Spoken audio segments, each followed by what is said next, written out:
Good afternoon Pakistan. आज मेरे साथ स्टॉक के इन्वेस्टर मौजूद हैं अमीन गफ़ार साहब। तो आज हम उनसे कुछ स्टॉक की और कुछ मुल्की सियासत के हवाले से बात करेंगे। अस्सलाम वालेकुम। वालेकुम सलाम। सर, सबसे पहले तो आप मुझे बताएं आज मार्केट के बारे में आपका क्या कहना है, आपको मार्केट कैसी लगी? देखिए, मार्केट ने जो आगाज़ बहुत अच्छा किया था और मार्केट के अंदर काफ़ी सेक्टर में तेज़ी हुई, खास करके सीमेंट सेक्टर बहुत अच्छा रहा। आज सीमेंट सेक्टर में रैली बनी है। उसकी सबसे बड़ी वजह है कि जो फ्लड की वजह से जो तामीराती काम है उसमें मज़ीद इन्वेस्टमेंट होगी। और दूसरा है कि पाकिस्तान में जो रेमिटेंस आ रही है, काफ़ी मतलब इनको इमदाद आ रही है, तो ये पाकिस्तान की जो रिजर्व बढ़ेंगे। दूसरा है कि जो अभी एक और भी न्यूज़ आई है कि पाकिस्तान का जो IMF का जो प्रोग्राम में दाखिल हो गया है उसकी किस्त भी आ गई है, स्टेट बैंक की जमा भी हो गई है। और दूसरा है कि जो हमें रिलीफ मिलेगा, रिलीफ ये मिलेगा कि जो हमारे को जो IMF की जो लोन देनी पड़ेगी, मार्कअप देना पड़ेगा, वो डिले हो जाएगा, उनमें रीशेड्यूल हो जाएगा। तो ये बहुत अच्छी साइन है, हमें कुछ वक्त मिल जाएगा संभलने के लिए। जो काफ़ी अर्से से मतलब हम मुश्किलात में थे कि अगर लोन आ जाती थी तो फिर हमें इंटरेस्ट देना पड़ता था, तो अभी इसमें थोड़ा हमको रिलीफ मिल जाएगा। तो इसमें हमको एक संभलने का कुदरत ने मौका दिया है कि आप अपने रिजर्व भी बढ़ा रहे हैं और अपने आप को नई तामीर, नई बिल्डिंग, नई सब डेवलपमेंट होगा। तो ये बहुत अच्छा मतलब एक सेक्टर वाइज या तामीराती या मुल्क के अंदर एक नया स्ट्रक्चर तामीर हो जाएगा। इससे हमें काफ़ी मतलब हमारी इंडस्ट्री को और काफ़ी हमारी जो ग्रोथ हो जाएगी। लास्ट नाइट आपने देखा कि जो ऑयल प्राइसेस जो है ना इंटरनेशनल मार्केट में डिक्रीज हुई है, लेकिन हमारे मुल्क में उसका कोई इम्पैक्ट नहीं पड़ा, इवन उसको और मजीद इंक्रीज कर दिया गया। उसका आप क्या इम्पैक्ट देखते हैं? देखिए, अगर देखा जाए तो इस तरह अगर मतलब आम बातों में कि फ़ायदा होना चाहिए, क्योंकि जब पहले तकरीबन $94 के करीब क्रूड ऑयल था, अब ये कि 88 हो गया था। अब इसके बावजूद भी गवर्नमेंट ने इससे कम नहीं किया, इसलिए कि हम IMF के प्रोग्राम में शामिल हो गए तो हमें लेवी देनी पड़ती है, और जो हमारी लेवी है और हर मंथ इंक्रीज होती जा रही है। जैसे कि हमारे 70 रुपये के करीब IMF से पिछली गवर्नमेंट ने वायदा किया था, जो तकरीबन 35 रुपए के करीब लेवी हम दे रहे हैं। मजीद और भी लेवी लगेगी। अगर इंटरनेशनल मार्केट में मजीद पेट्रोल और कम होगा तो हम समझ लो कि उसी जगह पे खड़े हैं जो रेट है। अगर बढ़ जाता है तो फिर हमें बहुत ज़्यादा तकलीफ हो जाएगी। तो ये कि अभी गवर्नमेंट को चाहिए कि अभी जो मजीद और जो सिलावी की जो इमदाद आई है और जो पेट्रोल का इस्तेमाल है वो थोड़ा कम हो जाए, और जो हमारी जो लोन आई है उससे हम थोड़ा कुछ ऐसा सर्वाइव, ऐसा नया स्ट्रक्चर पैदा करें ताकि हमारे जो ट्रैवलिंग में ज़्यादा इस्तेमाल ना हो, क्योंकि हमारे जितना फ्यूल इस्तेमाल होता है इतना हम कर्जे में डूबते जा रहे हैं। ये फ्यूल हमारे इंपोर्ट आइटम है, और हमारे जो लोकल है जैसे OGDC, PPL वगैरह, ये डिस्कवरी वगैरह करती है, तो इसका इस्तेमाल ज़्यादा से ज़्यादा किया जाए, ज़्यादा से ज़्यादा ड्रिलिंग की जाए, क्योंकि इंटरनेशनल मार्केट में पेट्रोल बहुत महंगा है। तो हमारे यहाँ भी बहुत ज़खायर है पेट्रोल के। तो गवर्नमेंट को कोशिश ये करनी चाहिए जो नए रिजर्व आए उससे ये फ़ायदा भी उठाए। सर, पाक रिफाइनरी का की न्यूज़ आई है कि अबू धाबी उसमें इन्वेस्ट करने जा रही है 1.25 अरब, तो उसके बारे में आपका क्या कहना है? देखिए, ये पार्को के अंदर रिफाइनिंग सेक्टर में ये बहुत पुरानी न्यूज़ थी कि इसमें सऊदी अरब से पहले पार्को का चल रहा था, मगर ये सऊदी अरब ने इसे मना कर दिया। अभी अबू धाबी वाला आ रहा है, क्योंकि ये सबसे बड़ी रिफाइनरी होगी, ये हमारी हब की साइड पे है, तो उसमें काफ़ी डेवलपमेंट होगा। उसमें एक कि हमारी जो इंपोर्ट करते हैं हम जो रिफाइंड ऑयल, वो यहीं होगा, इससे हमारी कॉस्ट कम हो जाएगी। जिससे रिफाइंड अगर ऑयल होता है इसमें हमें बहुत सारी मादियात और बहुत सारी चीज़ें मिलती है। तो ये हमारे मुल्क के लिए बहुत कुछ साइड है, जैसे कि अगर डॉलर में इन्वेस्टमेंट होती है तो ये इन्वेस्टमेंट हमारे रिजर्व में भी इजाफा करेगी, जो हमारे पाक रुपीज़ पे जो प्रेशर है वो भी कम हो जाएगा। इसके अलावा आप मुल्क की सियासत को किस तरह से देख रहे हैं? उसका इम्पैक्ट भी तो मार्केट पे है, आपको क्या लगता है? अभी जो सबसे ज़्यादा जो मार्केट डिस्टर्ब है पॉलिटिकल हालात की वजह से, क्योंकि हमारे मुल्क के अंदर अभी फॉरेन इन्वेस्टमेंट को आना है। वो फॉरेन इन्वेस्टमेंट जब आती है जब पॉलिटिकल हालात हो, तमाम मामला दुरुस्त हो, क्योंकि इनकी रेटिंग होती है।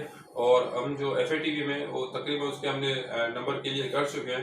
अब FAT के भी तकरीबन नंबर क्लियर हो गए, इसके बाद ये पॉलिटिकल हालात का थोड़ा मसला हो गया। अब ये कि अल्लाह करे ये पॉलिटिकल हालात अच्छे हो जाए, हुकूमत और अपोजिशन मिल के चलें, तो ये कुछ ना कुछ मुल्क में तरक्की हो सकती है। देखिए, अभी तो जो हालात है, लोग मर रहे हैं, लोगों के पास खाने के लिए नहीं है, और ना घर है, सब कुछ तबाह हो गया है, फसलें हमारी तबाह हो गई है, हमारी मईशत पूरी तबाह हो गई। हमारे जो ज़री ज़मीन है, जो हमारी डेयरी में जो हमारे जो मवेशी वगैरह सब सब हलाक हो चुके हैं। तो ये कि हमें दोबारा उठना है, तो हम मिल के रहेंगे तो उठेंगे। अगर इस तरह अगर हम लड़ते रहेंगे, बात बात पे मतलब जल से जुलूस करते रहे या फिर एक दूसरे पे इल्ज़ाम लगाते रहे, तो ये फिर इस तरह मुल्क नहीं चलेगा। और ना मुल्क चलेगा, ना फॉरेन इन्वेस्टमेंट आएगी। फॉरेन इन्वेस्टमेंट आएगी जैसे पार्कों की ये जो काफ़ी अर्सा डिले हो गई, अभी कुछ दिन का फाइनल हो गया कि वो यहाँ रिफाइनरी सेक्टर में इन्वेस्टमेंट करेगी।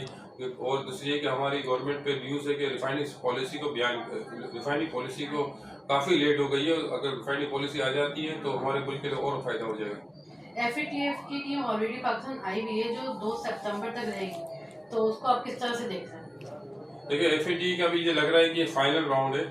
ये पाकिस्तान के कुछ ऐसे मामला थे, वैसे काफ़ी हद तक पाकिस्तान ने अपने नंबर क्लियर कर चुके हैं। अभी कुछ ऐसे मामला थे जो एक टीम कल स्टॉक एक्सचेंज के भी अंदर आई थी, वो FBI की, वो कह रही थी कि आपके पास अगर फॉरेन अकाउंट होता है तो इसको आप किस तरह इसको फाइल करेंगे, किस तरह इन्फॉर्मेशन देंगे। क्योंकि जो भी फंडिंग होती है वो उसको क्लियर करना होता है कि FATF में कि ठीक है ये फंड आए कहाँ इस्तेमाल हो रहा है। तो ये पाकिस्तान ने काफ़ी हद तक पाकिस्तान ने इसको कंट्रोल कर लिया है, जिससे हमारे स्टॉक मार्केट है वो 100% मेरिट पे वो फाइलर है और पूरा इनका डॉक्यूमेंट ही है। तो ये यहाँ तो इतना मसला नहीं होगा। बाकी मुल्क में काफ़ी सेक्टर ऐसे हैं जो डॉक्यूमेंट हो गए, और ये कि जो बैंक से जो ट्रांजेक्शन होती है उसकी इन्फॉर्मेशन स्टेट बैंक को सबको हो जाती है। तो इसमें अगर कोई इलीगल भी होती है तो सब पता चल जाता है, मगर अभी अल्लाह का शुक्र है कोई इस तरह की ट्रांजेक्शन नहीं हो रही कोई। सर, FATF जो है बहुत ज़्यादा जोर दे रही है मनी लॉन्ड्रिंग को रोकने में, तो अब तक आपको लगता है कि हमारे मुल्क में मनी लॉन्ड्रिंग पे काबू पाया जा सका है? काफ़ी हद तक हमारी मुल्क में मनी लॉन्ड्रिंग को काबू पाया गया। इसको अगर 100% काबू पाना है तो इसके लिए आप ओपन मार्केट और इंटरबैंक मार्केट में अगर डॉलर रेट में डिफरेंस कम होगा तो ये हमारे लोग हुंडी के जरिए नहीं, बैंकों के जरिए पैसे भेजेंगे। अब ये कि 4-5 रुपये फ़र्क चलता है तो लोग फिर हुंडी के जरिए इस्तेमाल करते हैं, तो उनको मौका मिल जाता है। अगर गवर्नमेंट ऐसी पॉलिसी बनाए कि ज़्यादा डिफरेंस ना हो, जैसे कोई फ्रीलांसर काम करता है गवर्नमेंट इसमें डॉलर में 7-8 रुपये 10-12 रुपये कम देती है, तो अगर गवर्नमेंट भी अपना जो इम्पोर्ट होता है जैसे उनको मराद देती है, जैसे अगर डॉलर मुल्क में लाता है उसको भी मराद देनी चाहिए, बल्कि उनको रिबेट भी देनी चाहिए कि ठीक है आप मुल्क के अंदर डॉलर लाए तो आपको अलग से फैसिलिटी मिलेगी, अलग से आपको एक सब्सिडी मिलेगी, अलग से आपको कोई सरप्राइज मिलेगा, या अलग से आपको कोई स्पेशल सिटीजन का अवार्ड मिलेगा। इस किस्म के मैकेनिज्म हो तो फिर ये कि लोग डॉलर मुल्क के अंदर लाएंगे, वो भी बैंकों के थ्रू लाएंगे। जैसे कि हमने अभी थोड़ी देर पहले बात की पॉलिटिकल हालात के हवाले से कि गवर्नमेंट को और अपोजिशन को मिलकर जो है वो एक साथ चलना चाहिए, तो आपको लगता है कि करंट सिचुएशन में गवर्नमेंट और अपोजिशन एक साथ मिलकर चल सकती है, जहां पर already government opposition leader Imran Khan के ऊपर इतने केसेस जो है वो लगाई चली जा रही है, हर दूसरे दिन उसके ऊपर कोई ना कोई नया केस बन जाता है, तो आप उसको किस तरह से जस्टिफाई करेंगे? देखिए, अपोजिशन और हुकूमत का तो ये तो हमारे मुल्क में तो ये केस बनना कोई नई बात नहीं है। ये जब पिछली हुकूमत थी इमरान खान की, उसने कोई केस तो बनाया नहीं किसी के ऊपर, वही पुराने केस कुछ लेके चल रहा था। अब ये कि अब ये गवर्नमेंट पे केस बना रही है। देखो ये इस तो चलता रहता सिस्टम। अब ये कि अगर आप कहीं कंप्रोमाइज़ करते हैं या मुल्क पे किसी जगह पे बैठ जाते हैं एक टेबल पे आके कि ठीक है हमें मुल्क का काम करना है, अब ये कि किसी को बोलते भाई मुझे प्राइम मिनिस्टर बनाओ, तो ठीक है आप जब प्राइम मिनिस्टर थे तो आप अपनी परफॉर्मेंस दिखाओ। अब ये सोशल मीडिया पे तो नहीं चल सकती कि आपकी ये परफॉर्मेंस है वो परफॉर्मेंस है, जो रियलिटी में नज़र आ रही है वो कुछ भी नहीं है। अभी खैर अभी अपोजिशन पार्टी की तरफ से फ्लैट की जो 5 अरब की जो अनाउंसमेंट हुआ है उसको देखते हैं कि कहाँ तक इनके अमल से कितना ट्रस्ट करते हैं। इसके बाद फिर जो हमारे इस्टेब्लिशमेंट जो हमारी अदलिया वो डिसाइड करेंगी कि भाई ठीक है ये पॉपुलर लीडर है, वाकई पॉपुलर लीडर है तो उसको थोड़ा रिलीफ दिया जाए, अगर नहीं होगा तो फिर वही सख्ती हो जाएगी। जो मतलब बातों से तो काम नहीं चलता ना। तो सर वो तो अगली थेरेथॉन की भी तैयारी कर रहे हैं कि नेक्स्ट भी अब पार्ट 2 भी उसका आने वाला है बहुत जल्द, तो अगर फर्स्ट नहीं आया तो फिर सेकंड में क्या होगा? देखिए जो भी हुकूमत होती है वही कहती है कि अगले 5 साल भी हमारे, मगर ऐसा नहीं होता, वो चेंज हो जाते पता नहीं चलता। तो अभी इससे पहले भी जो हुकूमत थी वो भी कह रही थी कि हम ये 5 साल कंप्लीट करेंगे और अगले 5 साल भी हमारा होगा, पता चलिए पहले भी 5 साल कंप्लीट नहीं हुए। तो इस तरह नहीं चलता, अगर आप परफॉर्मेंस पे नहीं चलेंगे तो आपका 5 साल के अगले अपने 5 साल भी पूरे नहीं होंगे, अगले तो दूर की बात है। इस्लामाबाद हाई कोर्ट में जो इमरान खान साहब के ऊपर केस चल रहा है उसके बारे में आपको क्या कहना है? आपको क्या लगता है कि इस वक्त जो मुल्क की सिचुएशन चल रही है उसको देखते हुए आपको क्या लगता है कि अदलिया या जजेस का क्या सेंटिमेंट है? देखिए एक लीडर के ऊपर मतलब वो चल रही है, पूरी पार्टी के ऊपर तो नहीं चल रही है। पार्टी तो अपनी परफॉर्मेंस कर सकती है, एक आदमी पर अगर फर्द वाहिद पे अगर केस चल रहे हैं तो बाकी ठीक है, पार्टी के आप 2 सूबे में आपकी हुकूमत है तो आप वहाँ परफॉर्मेंस करें, बजाय कि आप अपनी सारी पूरी पार्टी अपने लीडर के डिफेंस में चले जाए तो आवाम को कौन पूछेगा। आपका टाइम तो निकल जाएगा, फिर आप बोलेंगे हमने किया, हमारे से ये मसला था वो मसला था। मगर आप अब जो चलती है मेरिट पे और परफॉर्मेंस पे चलती है।